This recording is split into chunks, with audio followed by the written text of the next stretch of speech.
আবারও উত্তপ্ত ভাটপাড়া। এবার গুলি চলল ভাটপাড়ায়। এলাকায় অসামাজিক কাজকর্মের প্রতিবাদ করায় ভাটপাড়া পৌরসভার 14 নম্বর ওয়ার্ডের শুয়োরমারি এলাকার গণপত সিং নামে এক তৃণমূল কর্মীকে গুলি করে খুন করল দুষ্কৃতীরা।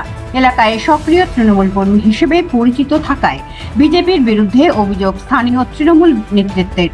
যদিও বিজেপির নেতৃত্ব এই ঘটনাকে তৃণমূলের গোষ্ঠীদ্বন্দ্ব এবং তৃণমূল আশ্রিত দুষ্কৃতীদের কাজ বলেই অভিযোগ করা হয়েছে। সব মিলিয়ে ভাটপাড়ায় ফের উত্তেজনা। ভাটপাড়া থানার পুলিশ তদন্তে নামলেও এখনো কেউ গ্রেপ্তার হয়নি। अच्छा बात है, राजेश भास्कर करवाने बैठा भैया बंदे गरीब लोगों का मोहल्ला में जाइए, जिसको जिसको बाल बच्चा वो मार रहा, अजिलत कर रहा, जुल्म कर रहा उन लोगों के ऊपर। झोपड़ी जो बनाए हैं वो लोग गरीब लड़का है, आए थे समय था। कोई माई बहन के संग गलत करता है, जो माँ बहन ने देता है वो लोगों संग गलत काम करता है, जुल्म कराया है। वो डिस्टर्ब करता है कि माँ बहन के संग गलत काम क्यों कर रहा है। उसे इसका आगे का रात को कोई ऐसा एक घटना घट गया है, कितना बड़ा दुर्घटना घट गया है, एक मैंने जान चला या ना मैंने क्या होता है वो उस परिवार को आदमी को ही पता चलता है। आगे देखते हैं हम लोग क्या होता है। पुलिस इसके ऊपर में कार्रवाई कर रही है। কিছু গন্ডগোল এখন সেরকম কিছু জানা যাচ্ছে না, দেখা যাক। খুবই সাধারণ ছেলে এবং তৃণমূল কংগ্রেসের একনিষ্ঠ কর্মী এবং তৃণমূল কংগ্রেসের প্রত্যেকটি অনুষ্ঠান এবং প্রোগ্রামে থাকে, কোনো রকম কোনো অ্যাক্টিভিটিস বা কোনো কিছুতে জড়িত নয়। সেটা দেখা যাক, পুলিশ এখন ইনভেস্টিগেশন করছেন। গুলি চলে যাচ্ছে ভাটপাড়ায়, ফের অশান্তি। এই বিষয় নিয়ে পরে কথা হবে। এখন এই বিষয়টা নিয়ে এখন এই মুহূর্তে কিছু বলার মতন কিছু জায়গা নেই। এখন পরিবারের পাশে দাঁড়িয়ে যতটুকু দাঁড়াতে পারবো দাঁড়িয়ে করব।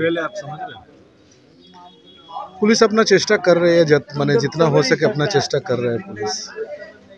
इसको लॉ एंड ऑर्डर फेल नहीं बोला जा सकता। कल गोली चला, मामला शांत हुआ, अरेस्ट हुए लोग, और उसके बाद आज हत्या हो गई। सबसे बड़ा ये चला, ये डर क्यों नहीं है लोगों को?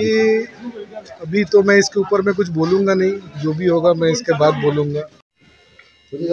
পরপর 3 দিন, 2 দিন গুলি, 1 দিন ছুরি। কালকে তৃণমূলের গোষ্ঠী কি বলবেন? না না, রেগুলার যদি আপনি দেখেন তো এখানে তো শুধু এইটাই হচ্ছে। দুদিন আগে একটা সামান্য ছেলেকে চাকু মেরে দিল। বিগত কালকে তৃণমূলের দুজনই লোভী নিজের মধ্যে লড়াই করে গুলি চালালো।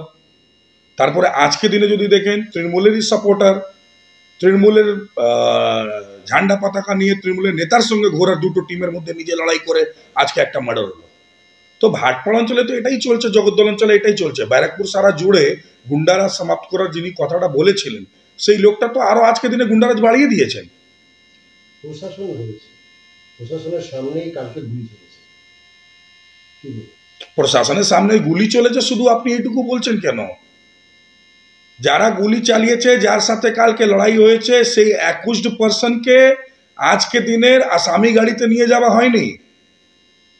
এখানকার এমএলএ, জগদ্দল এমএলএ নিজের পার্সোনাল গাড়িতে সেই 21% আসামিকে নিয়ে যায়। আইওকে নিজের এমএলএ গাড়িতে বসতে হয়। তো আপনি বলুন না, আইনটা কোন জায়গায় চলে গেছে পশ্চিমবঙ্গতে? কি একটা আসামি লোকাল এমএলএ এর গাড়িতে, লোকাল এমএলএ থাকাকালীন আইওকে জোর করে বসিয়ে কোর্টে নিয়ে যায়। অদ্ভুত অবস্থা হয়ে গেছে এখানে। ওসি, আইসি এবং এসিপিকে উল্টো পাল্টা বকাবকি গালাগালি করছে, সামান্য মানুষ শুনছে। থানার গেট বন্ধ করে দিচ্ছে ওপেন। শুধু গুলি চলেছে এইটুকু বললে তো হবে না, গুলি তো চলেইছে পুলিশের সামনে। তো তৃণমূলের রাজত্ব তো এইটাই হচ্ছে না, তৃণমূলের রাজত্ব ব্যারাকপুরে এইটাই হচ্ছে।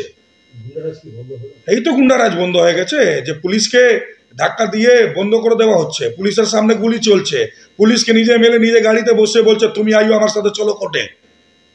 কেন? তো কাউন্সিলরের ছেলে আমার গাড়িতে যাবে।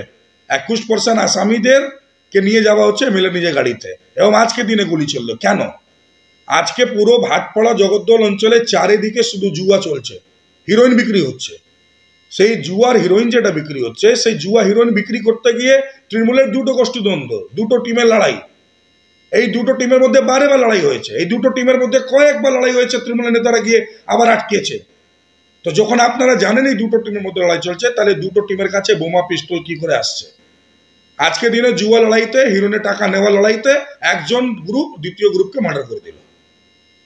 এই তো অবস্থা হচ্ছে এখানকার। আর পুলিশ কি করছে?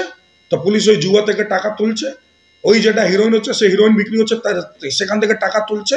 ওখানকার লোকাল কাউন্সিলর জিতু সাউ কি জানি সেতু ভাবে দাঁড়িয়ে গেছে নাকি টাকাতে তোলার জন্য, জানি না কিভাবে কি চলছে। কিন্তু টোটালি এই খেলাটা প্রশাসনের তৃণমূলের নেতাদের আন্ডারে চলছে। শুধু একটাই কাজ, কিভাবে টাকা তোলা যাবে। তুমি জুয়া খেলাও, তুমি হিরোইন বিক্রি করো, তুমি লোটো চালাও, তুমি যা করো, কোনো অসুবিধা নেই।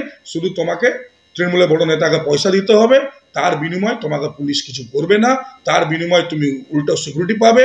বিনা ক্রিমিনালরা আজকে দিনে লাইসেন্সে পিস্টল পেয়ে যাচ্ছে। এটাই হচ্ছে ব্যারাকপুরে।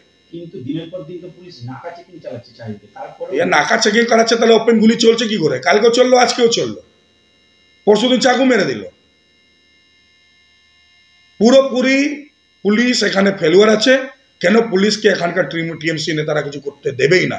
আমি তো বললাম আজকে ওসিআর আপনাদের সামনে তো অনেক মিডিয়ারা ছিল সেখানে, ওপেন আইসি আর এসিপি কে খিস্তি মারছে। আপনি বলুন না, এটা কোনোদিন হয়েছে? একটা আসামিকে একটা এমএলএ, লোকাল এমএলএ নিজের গাড়িতে কি করে নিয়ে যেতে পারে কোর্ট? একটা 21% আইওর সাথে আমার গাড়িতে আইওকে বসতেই হবে, নিজের গাড়িতে আইওকে বসিয়ে নিয়ে গেছে।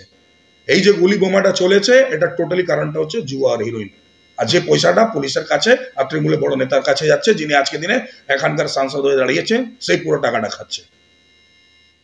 আরো বিস্তারিত জানতে চোখ রাখুন আমার বাংলার পর্দায়।